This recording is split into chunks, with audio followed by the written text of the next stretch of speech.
Então, gente, vamos continuar aqui. Agora vamos para a aula 3. Já fizemos uma aula sobre o método do historiador. Fiz um panorama geral ali sobre a, a história geral, digamos assim, né? Mais história europeia ali, mas para entender essa questão da periodização ali, fazer uma análise sobre a periodização, né? E ver esses marcos ali da história moderna e história medieval, história antiga, etc. E daí agora eu fiz aqui uma aula sobre uma pré-pré-história, vamos chamar assim, né? Não quis entrar direto no Neolítico, mas para a gente voltar um pouco ali e entender um pouco antes ainda, né? Dessa, digamos assim, é uma pré-pré-história no sentido de que, pensando ali a pré-história no Neolítico, que é o mais clássico, né? Mas pensando quase uma aula biológica, uma aula interdisciplinar, né? Que seria hoje no sentido um pouco mais geográfico no sentido de que usar uma periodização da geologia, né? Que são aquelas eras, e pensando até alguma questão mais biológica ali, pensando as próprias as teorias de origem da vida que a gente vai falar. Mas por que eu quis fazer essa aula aqui? Eu quis pensar uma questão da secularização, que no caso, por exemplo, o homem explicava, né, muitas questões pela religião. O criacionismo, por exemplo, ele explica a origem da vida pela religião, né, pela Bíblia. Ele se contrapõe ao evolucionismo.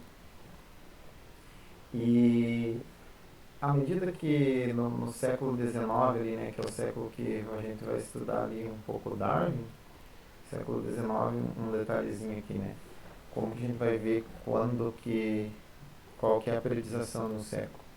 Você vai colocar o 19 e vai colocar os dois últimos anos, né? Então é 1801 a 1900. O século XIX é esse. Sempre para você saber qual que é o século, vai ter que colocar o 19 e colocar dois zeros na frente, né? Que esse vai ser o último ano. O 19 se refere ao último ano do século. Então, o século 18 vai ser 1800. E aí você vai, para você ver bem certinho, você vai ter que voltar até o 1701. Então, 1701 até 1800. Esse seria o século 18. Então, o século 19 que a gente está aqui, deixa eu só apagar aqui esse século 18, não é o que importa para nós. Esse século 19 que a gente está aqui, ele é um século marcado até bastante pelas ciências naturais, né? O iluminismo, a Revolução Francesa de 1789, o iluminismo avançou, né? O século 19, 1789, que ele foi avançando, e as ciências naturais estavam muito fortes. Então, nesse contexto, Darwin surge ali, né? Com a origem das espécies.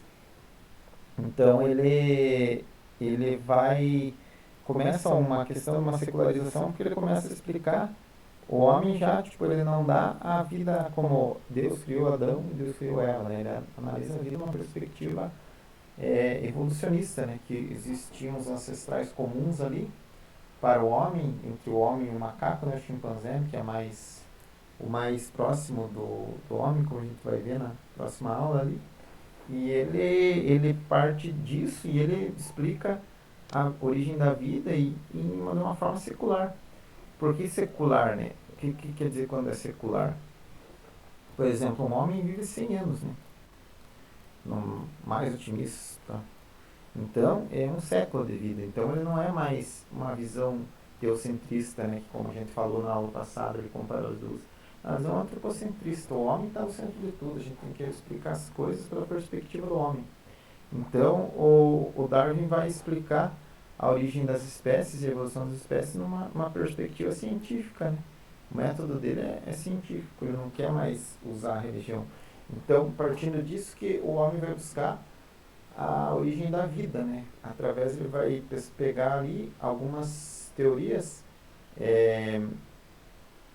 digamos assim, esse processo o processo que eu estou falando aqui, ele não é apenas no século XIX, né?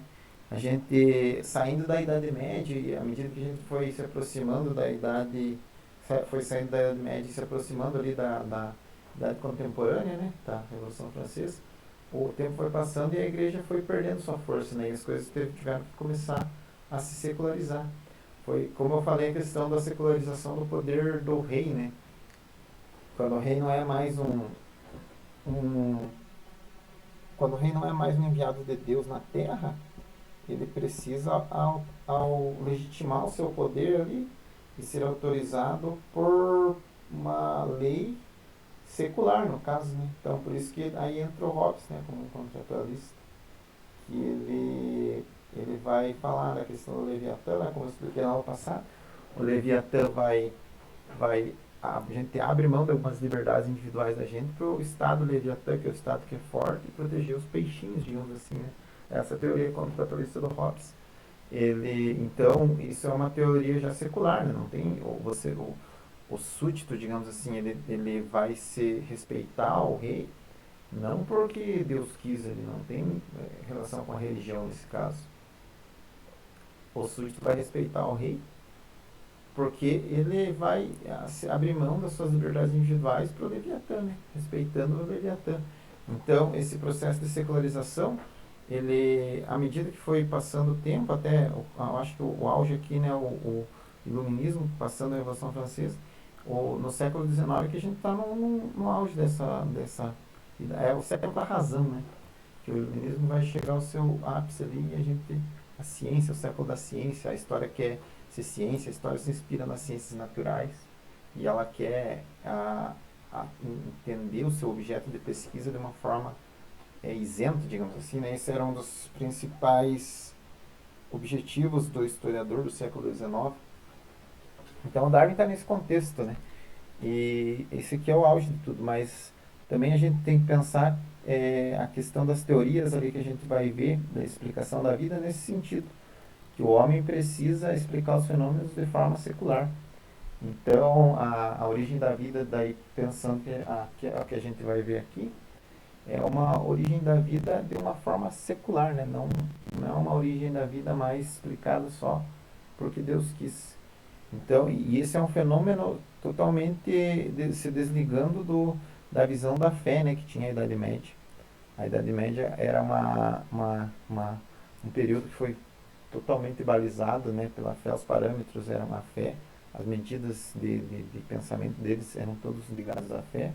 Aí, à medida que o tempo foi passando, que a gente foi, a ciência e a razão foram avançando, houve esse processo de secularização, né, que a gente chega nesse auge desse processo de secularização aí no século XIX, né, que é um século da razão, o século da ciência, né. É nesse contexto que o próprio Darwin está, né.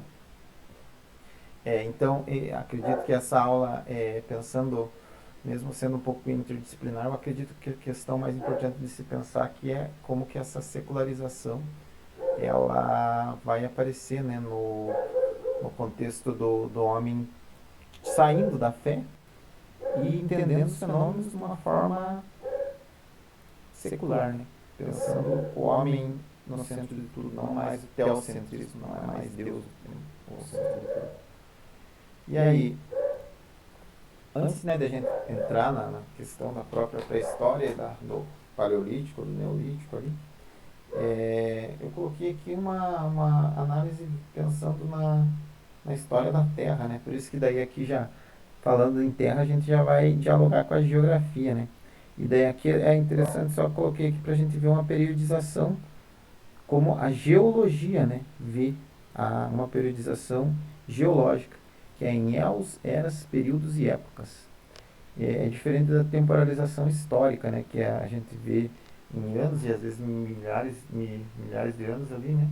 A geologia vem em milhões de anos, né? Que é uma divisão daquelas eras, né? Aí eu quis voltar tudo aqui só para a gente dar uma pincelada, né? Nessa questão aqui. Não com a precisão e não com a profundidade de um professor de geografia, mas assim, como historiador vendo isso e pensando nessa questão que eu falei ali, né? Para ver a questão da secularização e vendo mais para situar onde que o primeiro ser humano, não é o ser humano, né? O primeiro ancestral do ser humano está localizado. Aí eu trouxe essa questão das eras e dos éons e dos períodos e das épocas geológicas aqui. o é um Fanerozoico, Proterozoico, Arqueano, Ariano. A Era Cenozoica, Mesozoica, Paleozoica, daí o período quaternário, terciário e todos esses períodos aqui. Época Holoceno, Pleistoceno, Plioceno, Mioceno e tal. Aqui mais para entender que a classificação mais aceita, né, do fóssil mais antigo do ancestral humano é de 7,3 milhões. Esse aqui é o mais longínquo que os cientistas aceitam. Então eu coloquei só nessa perspectiva geológica para a gente ter uma noção aqui, né, que aqui nessa era seria o Mioceno, né? Então o homem estaria aqui, ó, 7,3. Então antes de tudo, todas essas eras aqui que a gente vê nessas eras geológicas aqui, tudo esse período aqui é sem a presença do homem, é tudo os outros organismos, os outros seres vivos, os répteis, os anfíbios, os outros animais que estão ali, e o homem só vai aparecer, nem o homem, né, o ancestral do homem aparece aqui. Eu peguei essa questão geológica só para a gente entender isso. Aí, eu coloquei aqui, né, que tem estudos que indicam que o sistema solar surgiu de uma imensa nuvem de gás e poeira, né, que se condensou sob a ação da gravidade. Terra e os outros planetas formaram-se há 4,6 bilhões de anos, né, que é considerado que o marco aproximado 4,6 bilhões de anos pelos cientistas. De acordo com estudos feitos em fósseis, os mais antigos deles, cianobactéria, data de cerca de 3 bilhões de anos. Então, aqui, aí eu coloquei mais uma linha do tempo, né, baseada nessas eras aqui. E olhando aqui alguns animais, né, 4,6 bilhões de anos na formação da Terra. E aqui as formas primitivas de vida. Aí foi evoluindo, né, os peixes, os anfíbios, os insetos, os répteis, os dinossauros aqui. Então, aqui bem uma datação bem longínqua, né, ainda baseada numa datação mais geológica, mais biológica, né, do que o historiador não avança tanto aqui, né. Mas aqui daí o 7,3 que eu falei estaria aqui, né, localizado aqui, nessa temporalidade aqui, entre 26 e 2 milhões. Mas isso aqui, né, o historiador não chega aí tanto, o historiador chega aqui na pré-história do próprio ancestral do homem, só que isso aqui é mais o métier, né, usando o termo do Mark Bloch, o ofício do geógrafo, né, do biólogo. Mas eu coloquei aqui só para a gente dar uma avançadinha nisso, né, pensando na questão de que, analisando para quem vai estudar para o Enem, vai precisar, né, quem vai estudar para os vestibulares também. Essa interdisciplinaridade não é ruim, né, interessante. E como também, né, a gente não tem uma ementa ali para cumprir sala de aula, é mais fácil, né, eu posso fazer essa aula aí, perder, entre aspas, uma aula nisso, e eu vou ter tempo para fazer ainda, avançar no paleolítico, no neolítico e continuar normal. Então, seria essa interdisciplinaridade com a biologia e com a geologia para a gente pensar essas questões. Aí aqui eu coloquei algumas informações só relacionadas às placas tectônicas aqui, mas eu não vou ler tudo, né, senão fica amassando. Mas mais para dizer, quem quiser ler também só uma pausa, né, e ler. Mas com relação às extinções em massa, né, que é um assunto para a gente entrar nisso, né, que pelo que eu estudei ali, pelo que é mais aceito, ocorreram 2 extinções em massa, né? E especula-se de um asteroide, né, que chegou no planeta, né, que caiu no mar ali, e daí gerou que matou todos os dinossauros também, mas eles também associam daí uma delas com relação a essas mudanças climáticas, né, que alteraram a distribuição das espécies no planeta, que provocaram certo momento da história, extinção de grande número de espécies em curto intervalo de tempo.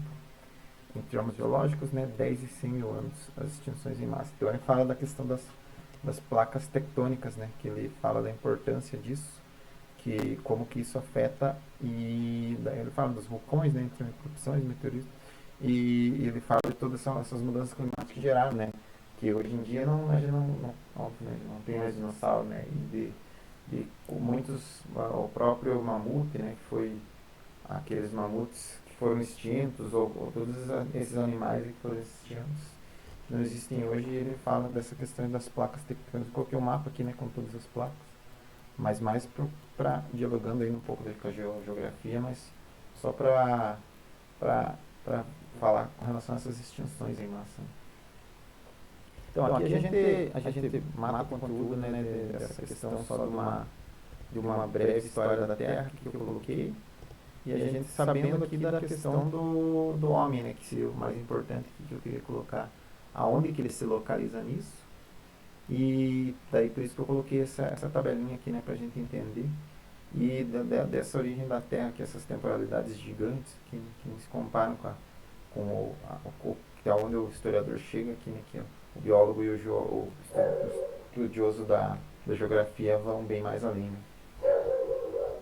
Mas aqui ainda voltando agora àquela questão da secularização, né?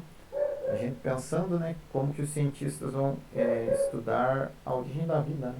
Eles não mais acreditam na questão bíblica em si, né? A religião não é mais suficiente para explicar o criacionismo, não é mais suficiente para explicar tudo. E aí, antes ainda um pouco do evolucionismo, aqui a gente vai pensar a questão de pensar secularmente essa disputa, né, entre fé e razão, fé e ciência, né, religião e ciência. Então, aqui eu tenho, são 4 teorias, né, sobre a origem da vida aqui. São, na verdade, 5, né, se a gente for contar que essa aqui é a abiogênese, né? É a abiogênese e essa aqui é a biogênese. São 5 teorias, porque aqui não é uma só. A teoria da geração espontânea, né, que seria a abiogênese, teoria do Oparin, do Aldani, das fontes hidrotermais da panspermia. Essa teoria da abiogênese, ela coloca, né, que a vida surgiria do nada, né, que tem relação, pensando, isso aqui é um experimento clássico, né, da biologia, que eles pensavam, né, que as moscas surgiam na carne podre ali, os vermes, aliás, surgiam na carne podre, em decomposição, e aí eles pensavam que do nada ali estava a carne podre e os vermes surgiam.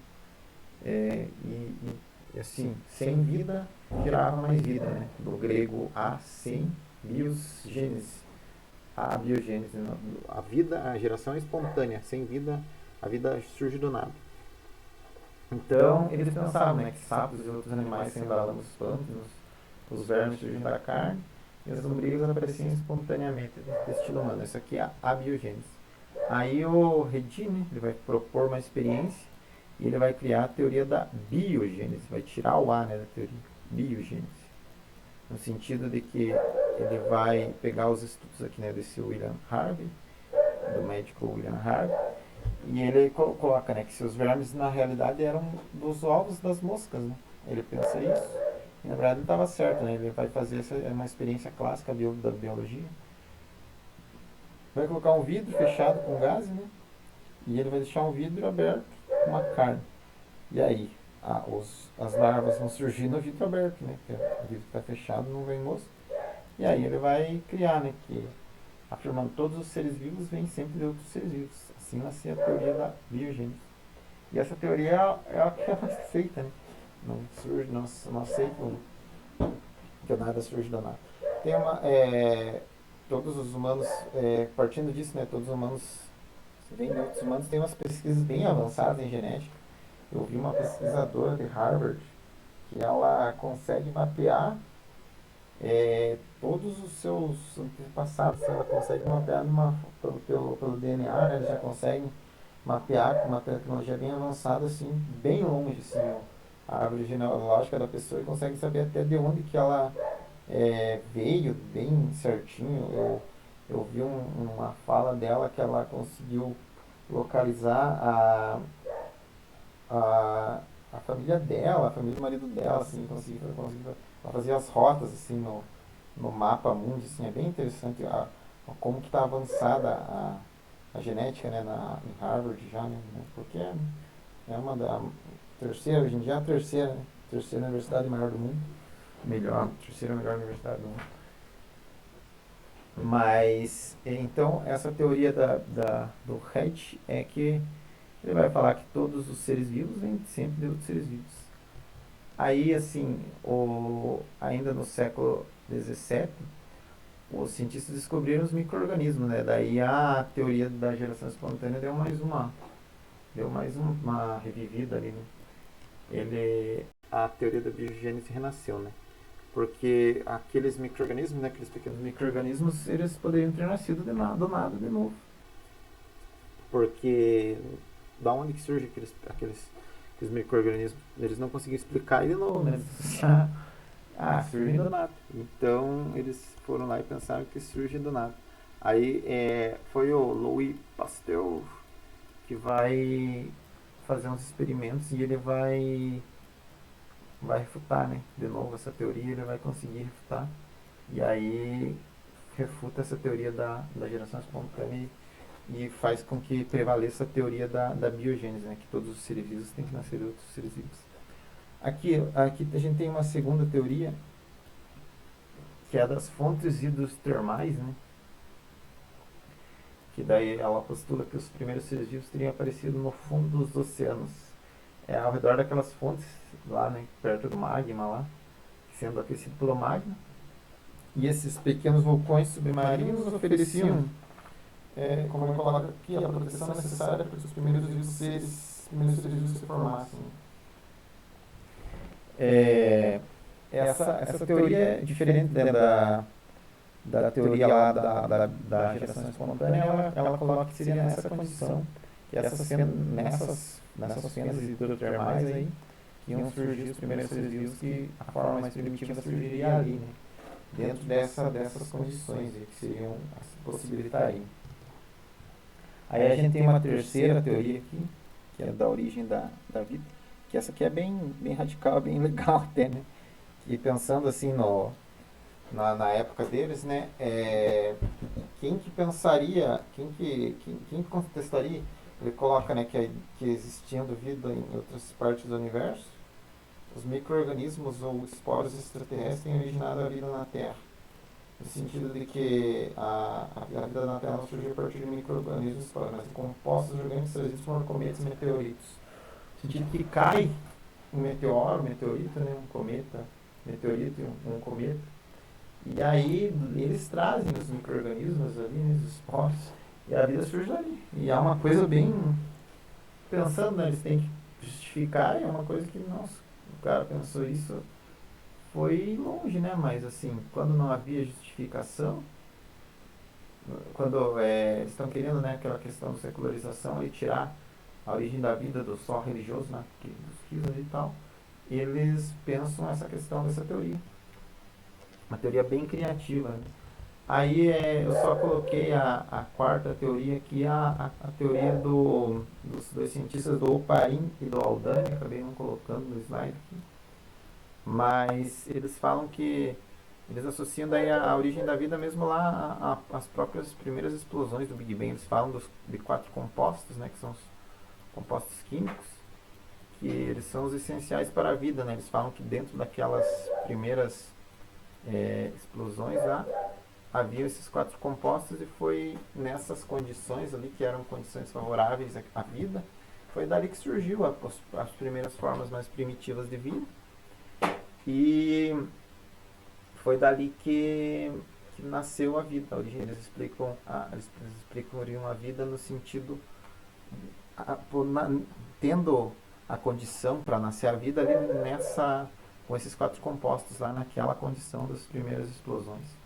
Assim, é uma explicação bem rasa, que nem considerador, mas eu estou aqui colocando mais a gente pensando na questão da secularização, né? Eu quis colocar 4 teorias diferentes aqui da origem da vida, que elas não se resumem, né, ao Adão e Eva ali, né, que pensando na perspectiva do próprio, como Darwin colocou o evolucionismo, né, eles teriam que, isso aqui foi antes, né, mas eu digo assim, pensando uma outra forma de explicar a vida, os fenômenos humanos, né, secularizando.